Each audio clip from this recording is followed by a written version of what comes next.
Good evening friend, मानव कुमार और class में आपका स्वागत है। और आज हम वेक्टर को देखेंगे।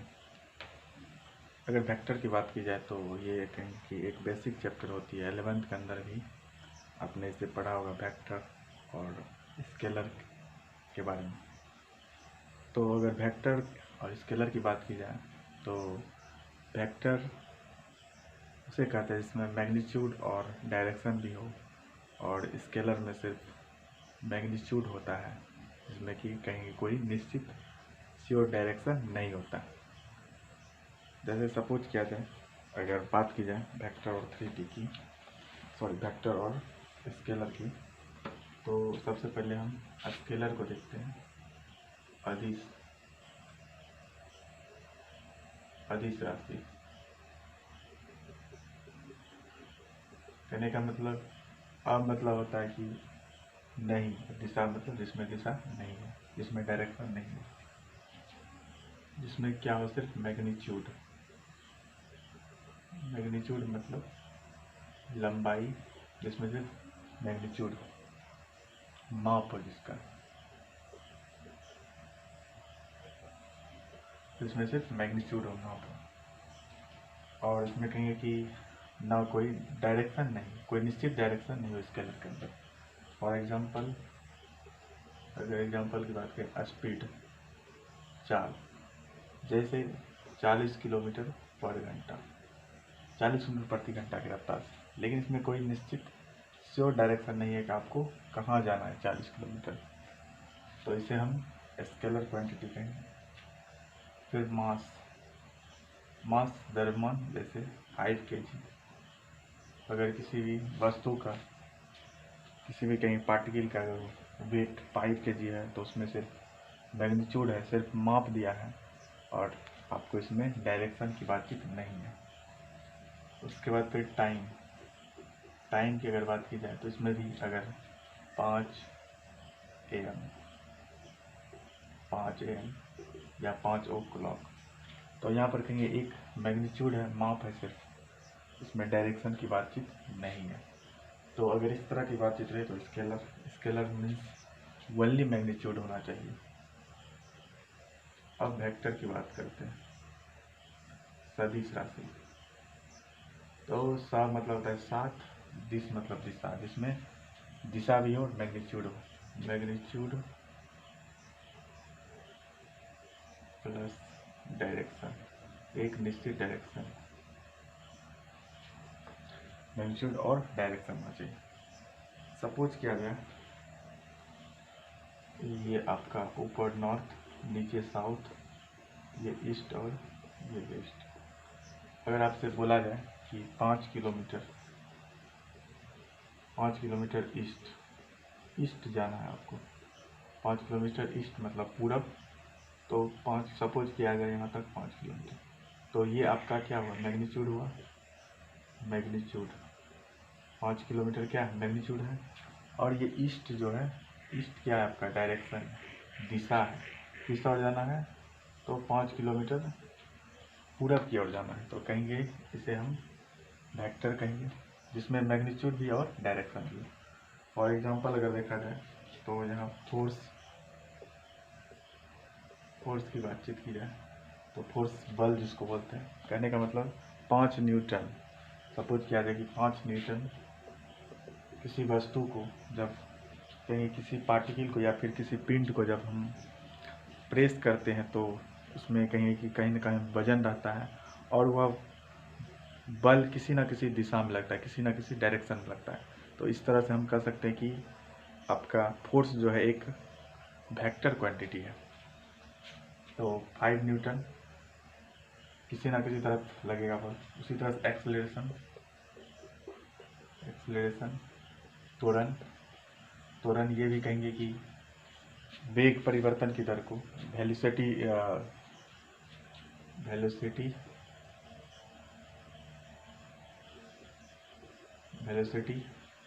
के रेट को बोलते हैं, एक्सेलरेशन बोलते हैं। तो कहीं ये भी, इसमें भी आपको मैग्नीट्यूड और डायरेक्शन देखने को मिलेगा। उसी तरह से अगर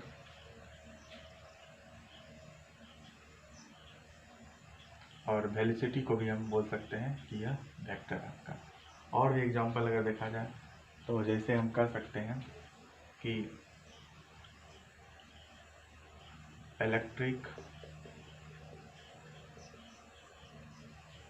फील्ड, विद्युत क्षेत्र, अगर सिंपल वे में यहाँ लिया जाए तो वेक्टर हम उसे कहते हैं जो कि सदिश योग का पालन करता हो, सदिश योग का पालन करता हो, मतलब स्केलर प्रोडक्ट, स्केलर एडिशन का कहें कि वो डायरेक्शन को फॉलो करता हो तो उसे हम वेक्टर कहेंगे। लेकिन यहाँ पर हम फिजिक्स की तरह पर बातचीत नहीं करेंगे, क्योंकि सिर्फ आपको यहाँ पर पता होना चाहिए कि वेक्टर हम किसे कहेंगे और स्केलर किसे कहेंगे। जिसमें वेक्टर उसे कहेंगे जिसमें मैग्नीट्यूड और डायरेक्शन दोनों हो, और स्केलर हम उसे कहेंगे जिसमें सिर्फ मैग्नीट्यूड और डायरेक्शन नहीं। अब आगे यहाँ पर सबसे पहले एक पॉइंट आपको यहाँ समझना है, ये ए बी सपोज किया जाए, ये इनिशियल पॉइंट है, इनिशियल पॉइंट, और ये आपका फाइनल पॉइंट है, फाइनल पॉइंट मतलब प्रारंभिक बिंदु, यहाँ से आपने चलना शुरू किया और बी तक आपको जाना है, प्रारंभिक बिंदु, और ये आपका है अंतिम बिंदु, अंतिम बिंदु। अगर आपको यहाँ पर वैल्यू अगर निकालना हो, जैसे कि आपने, जैसे आपको वैल्यू निकालना हो तो हमेशा क्या करेंगे, बी माइनस ए करेंगे, क्योंकि जो फाइनल होता है, final point minus initial point, अंतिम बिंदु माइनस प्रारंभिक बिंदु। फॉर एग्जाम्पल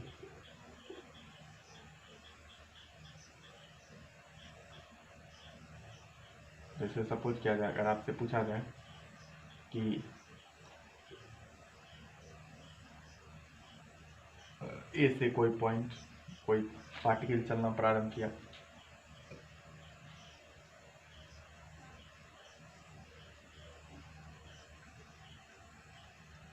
यहाँ पर हम 2 पॉइंट की बातचीत करेंगे, एक्स वाई जेड 3 पॉइंट, आई जे के अगर 2 3 1 1 2 1 2 3 1 और 1 2 1।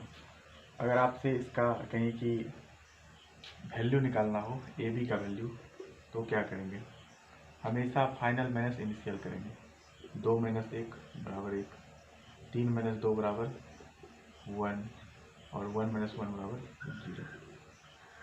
यहाँ पर आपको एक वेक्टर लेट कर रहे हैं, एक्स आई प्लस वाई जे प्लस जेड के इस शक्ल में। अगर 2 3 1 है, अगर आप इसका पोजीशन वेक्टर अगर पूछा जाए आपसे तो क्या होगा, 2i प्लस 3j और प्लस के वेक्टर। हमेशा हमेशा एक बात याद रखें आप कि अगर प्लेन पर अगर कोई पॉइंट दिया हो तो हमेशा उसका क्या करेंगे, पोजीशन वेक्टर निकालेंगे। सपोज किया जाए अगर आपसे 2 3 4, तो इसका अगर पोजीशन वेक्टर निकालना हो तो क्या करेंगे, पोजीशन वेक्टर 2i 3j और प्लस 4k। देखिए या तो कैप का भी यूज कर सकते हैं या फिर वेक्टर। ये इसका मतलब होता है, ये एरो का मतलब होता है कि इसमें डायरेक्शन भी बताना है कि किस ओर जाना है। या तो कैप या फिर वेक्टर का यूज कर सकते हैं, दोनों में से ये डायरेक्ट, ये एरो का यूज कर सकते हैं या फिर इसको कैप बोलते हैं, कैप कैप कैप टोपी इसको बोल सकते हैं। तो इस तरह से हमने इनिशियल पॉइंट फाइनल पॉइंट को दिखाया। अब आगे हम यहाँ पर ट्रायंगल लॉ को देखेंगे कि ट्रायंगल लॉ में किस तरह की बातचीत होती है।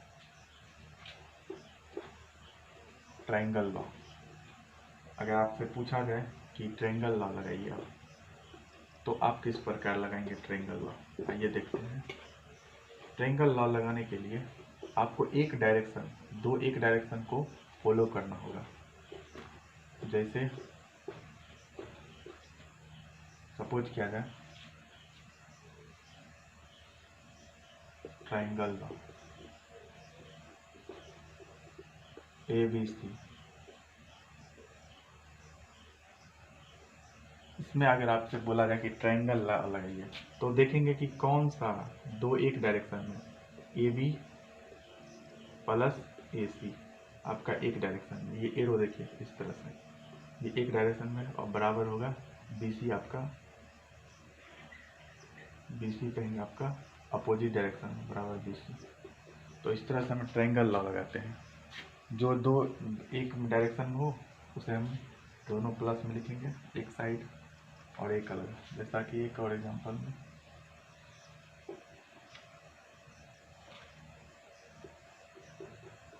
ABC।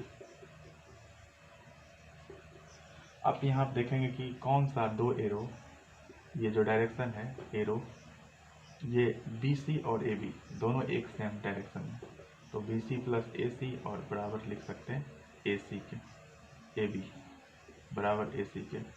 AC कहेंगे कि अपोजिट डायरेक्शन में, इसलिए हम इसे लिख सकते हैं BC प्लस AB बराबर AC। तो इस तरह से हमने ट्रायंगल लॉ, अगर ट्रायंगल लॉ आपको फाइंड आउट करना हो तो जो दो कहीं एरो एक सेम डायरेक्शन में हो तो उसे हम प्लस में लिखेंगे और बराबर करेंगे अपोजिट डायरेक्शन को। आइए आगे की बातचीत को देखते हैं। आगे हम यहाँ पर यूनिट वेक्टर की बात करेंगे। यूनिट वेक्टर कहेंगे, ये बहुत ही इम्पोर्टेंट 3D में भी आपको ये काम आने वाला है और कहेंगे कि वेक्टर में तो काम आएंगे। यूनिट का मतलब होता है 1, मैग्नीट्यूड ऑफ n वेक्टर, इसे हम पढ़ते हैं मैग्नीट्यूड ऑफ n वेक्टर बराबर 1। इस तरह से हम पढ़ते हैं मैग्नीट्यूड ऑफ n वेक्टर बराबर 1।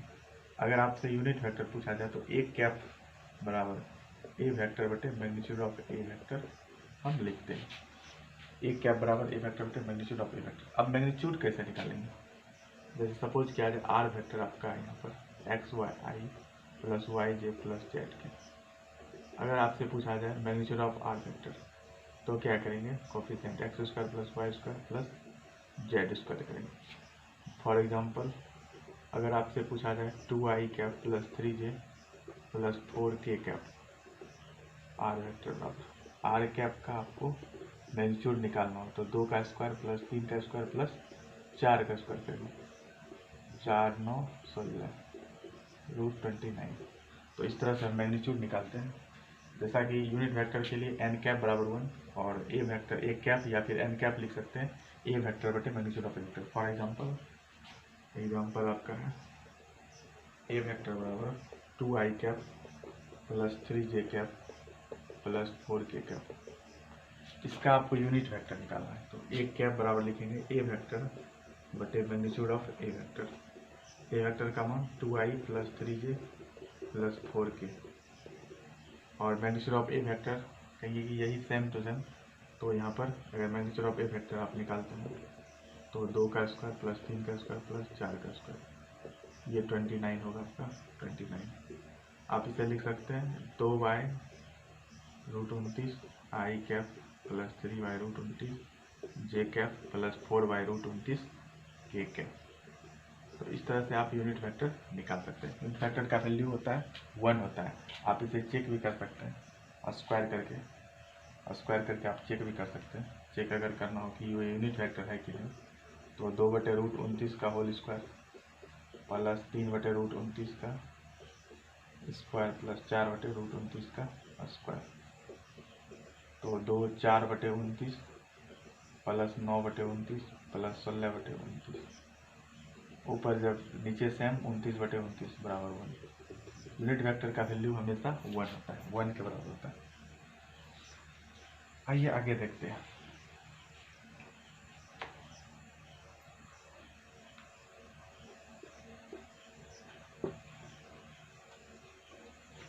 आगे हम बात करेंगे कुछ फंडामेंटल वेक्टर की, जो कि कहेंगे ऑब्जेक्टिव में हमेशा यूज होते हैं। ऑब्जेक्टिव में उसकी बातचीत करेंगे, ये देखते हैं। जैसे सपोज किया जाए 3 फंडामेंटल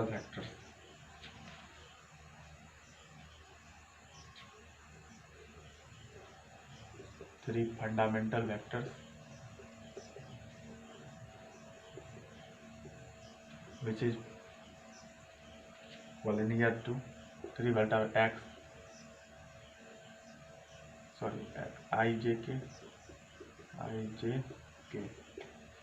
और कोलिनियर है यह। कोलिनियर मतलब संरेखी x y z के, x आई एक्स के, जे वाई के और जेड के, तब मैग्नीट्यूड ऑफ आई बराबर 1 कोलिनियर होने पर जे का मैग्नीट्यूड निकाला जाए 1 और के का मैग्नीट्यूड निकाला जाए तो 1। कहने का मतलब 3 फंडामेंटल वेक्टर्स है आई जे के, और इसमें अगर कोलिनियर है वह एक्स वाई जेड के, तो मैग्नीट्यूड ऑफ आई का 1 होगा, मैग्नीट्यूड ऑफ जे 1 होगा और मैग्नीट्यूड ऑफ के 1 होगा। तो ये आपको कंडीशन हमेशा याद रखना होगा कोलिनियर के लिए। अगर कोलिनियर हो तो 1 होगा। अब पैरेलल वेक्टर, अगर दो वेक्टर पैरेलल हो तो उसके लिए कंडीशन होता है ए वेक्टर बराबर के बी वेक्टर, ए वेक्टर बराबर के B vector. For example A vector बराबर आई -2j + 3k और बी वेक्टर बराबर -3i + 6j - 9k। आपको ए वेक्टर बराबर के वेक्टर अगर हो इस तरह की बातचीत तो वह पैरेलल वेक्टर होगा। आप यहाँ पर -3 कॉमन कर सकते हैं, आई, और यहाँ पर हम -2j और यहाँ पर हम लिख सकते हैं +3k। मल्टीप्लाई करेंगे तो आप -3i + 6i और -3i। आप इसे क्या बोलेंगे? इसे बोलेंगे ए वेक्टर।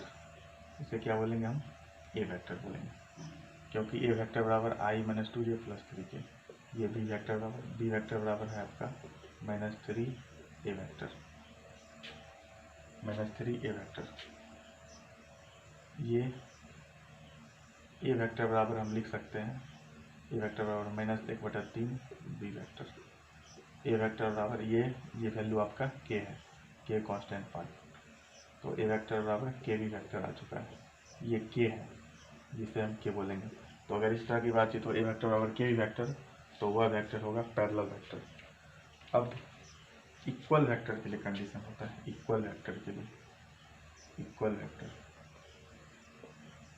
पहला क्या होना चाहिए? मैग्नीट्यूड ऑफ ए वेक्टर बराबर मैग्नीट्यूड ऑफ बी वेक्टर, और क्या होना चाहिए? They are same direction, they are same direction. दूसरा condition they are same direction. पहला दोनों का मैग्नीट्यूड होना चाहिए सेम, और दोनों क्या होना चाहिए? सेम डायरेक्शन, एक ही डायरेक्शन। एग्जाम्पल अगर ए वेक्टर बराबर 2i + 3j + 4k, B vector बराबर 3i + 2j + 4k। अगर मैग्नीट्यूड ऑफ ए वेक्टर निकाला जाए तो 2 का स्क्वायर, 3 का स्क्वायर + 4 का स्क्वायर √29। उसी तरह से अगर मैग्नीट्यूड ऑफ बी वेक्टर निकाला जाए 3 का स्क्वायर + 2 का स्क्वायर + 4 का स्क्वायर। दोनों का मैग्नीट्यूड सेम है और दोनों ही एक ही डायरेक्शन, पॉजिटिव डायरेक्शन में, तो हम कह सकते हैं कि ए और बी वेक्टर क्या है? पैरेलल वेक्टर है। पैरेलल वेक्टर की कंडीशन पहला दोनों का मैग्नीट्यूड सेम होना चाहिए और दोनों डायरेक्शन एक ही डायरेक्शन होना चाहिए। फिर आगे की बातचीत, इफ a1i + a2j + a3k बराबर b1i + b2j + b3k। अगर इस तरह की बातचीत हो तो हम कह सकते हैं कि a1 बराबर b1 के होगा, a2 बराबर b2 होगा और a3 बराबर b3 के होगा। जैसे अगर एग्जाम्पल की बात की जाए 2i + 3j + 4k बराबर 4i + 6j + 8k, तो हम लिख सकते हैं 2 बराबर 4, 2 बराबर 4, 3 बराबर 6 और 4 बराबर 8। इस तरह से हम कर सकते हैं दोनों का सब का सेम रेशियो, 2/1 का रेशियो, ये भी 1:2 का रेशियो, 1:2 का रेशियो, 1:2 का रेशियो। तो इस तरह से हम कहें कि ये दिखा सकते हैं कि ये दोनों का जो वैल्यू होता है कांस्टेंट टर्म बराबर होता है दोनों का। आइए आगे देखते हैं।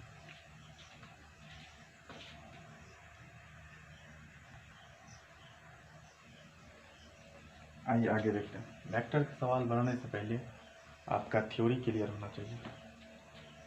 जैसे कि यहाँ पर प्लेन में 2 पॉइंट है, ए और बी, x1 y1 और z1, x2 y2 और z2। अगर ए बी के बीच की दूरी निकालना हो तो x1 माइनस x2 का whole square plus y1 minus y2 का whole square plus z1 minus z2 का होल स्क्वायर होता है। फॉर एग्जाम्पल 2, 3, 5 आपने 10th के अंदर निकाला होगा, तो हम कर सकते हैं 2 माइनस 3 का होल स्क्वायर प्लस 3 माइनस 4 का होल स्क्वायर प्लस 5 माइनस 6 का होल स्क्वायर या 6 माइनस 5 का होल स्क्वायर। तो माइनस 1 का होल स्क्वायर प्लस माइनस 1 का होल स्क्वायर प्लस माइनस 1 का होल स्क्वायर, ओवरऑल आपका √3। तो 2 बिंदु के बीच की दूरी निकालना हो तो आप इस तरह से निकाल सकते हैं। अब यहाँ पर आपको डीसी देखना है, DCs of x axis, DCs of x axis.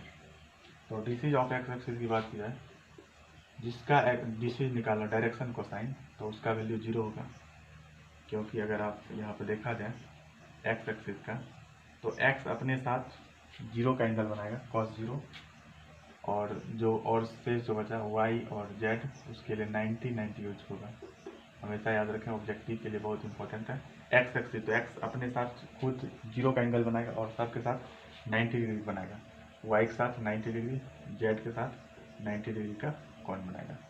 तो cos 0 का मान था 1, ये cos 90 0 0 1 0 0। उसी तरह से डीसीज ऑफ वाई एक्सिस का निकालना हो तो cos 90 और y अपने साथ 0 का एंगल बनाएगा, 0 का, और सभी के साथ 90 डिग्री का, cos 0 डिग्री और cos 90 डिग्री, तो 0 1 और 0। उसी तरह से जेड एक्सिस आपको निकालना हो, जेड एक्सिस निकालना हो तो cos 0 cos 90 cos 90 और फिर cos 0, खुद के साथ 0 का, तो ये होगा आपका 0 0 और 1। तो इस तरह से हम निकाल सकते हैं। ये बात है।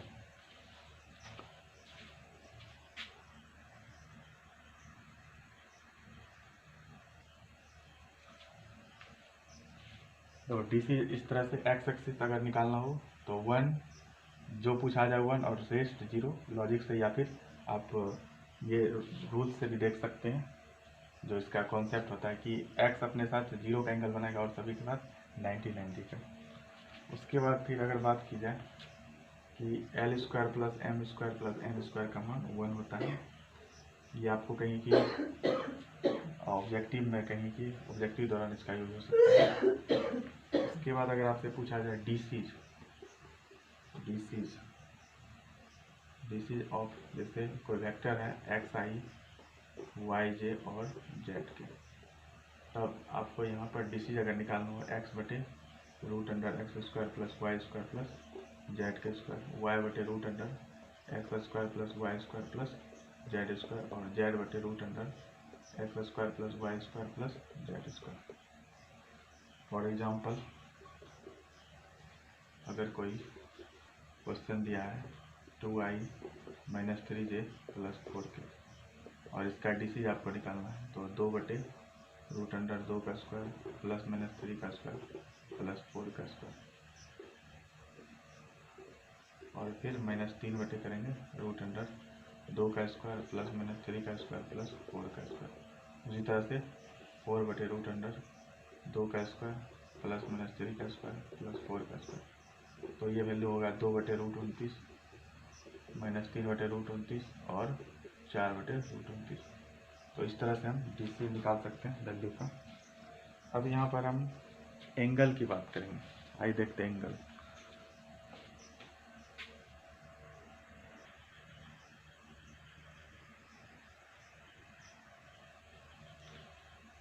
अब यहाँ हम कहेंगे कि एंगल की बात करेंगे, डॉट और स्केलर प्रोडक्ट, डॉट और स्केलर प्रोडक्ट ऑफ 2 वेक्टर्स। तो अगर A डॉट B निकालना हो तो magnitude of A magnitude of B cos theta. अब इसे लिख सकते A B cos theta. Theta क्या angle, where theta is the angle of A and B. Theta क्या आपका एंगल है ए और बी के बीच। थीटा बराबर आप लिख सकते हैं थीटा बराबर A vector dot B vector by magnitude of A vector magnitude of B vector. Cos theta बराबर लिख सकते हैं cos inverse A vector dot B vector by magnitude of A vector magnitude of B vector. For example A vector बराबर 2i minus 3j plus 6k। तो यहाँ पर आप magnitude निकाल लें 2 का स्क्वायर प्लस माइनस 3 का स्क्वायर प्लस 6 का स्क्वायर 4 9 और 36 49 बराबर 7। फिर आपको यहाँ पर बी वेक्टर दिया हुआ है 2i प्लस 2j और plus k magnitude of B vector, क्योंकि यहाँ मैग्नीट्यूड ऑफ ए और मैग्नीट्यूड ऑफ बी का आपको इम्पोर्टेंट है, जरूरी है यहाँ पर 2 का स्क्वायर प्लस 1 का स्क्वायर तो 9 बराबर 3। अब यहाँ पर magnitude of A vector magnitude of B vector आपने कहेंगे कि फाइंड आउट कर लिया है। अब A vector dot B vector आपको निकालना है। A vector dot B vector ये कैसे निकालते हैं ये देखते हैं कि ये आपका 2i माइनस 3j और प्लस 6k और डॉट कराना है आपको 2i plus 2j plus k। Simple है, बहुत ही आसान है। आई के आई के साथ और जे के साथ और के साथ कॉन्स्टेंट करेंगे 2 गुना 2, फिर यहाँ पर लिखेंगे माइनस 3 गुना 2 प्लस 6 गुना 1 6 गुना 1। इस तरह से आई के साथ जे के साथ और के कांस्टेंट के साथ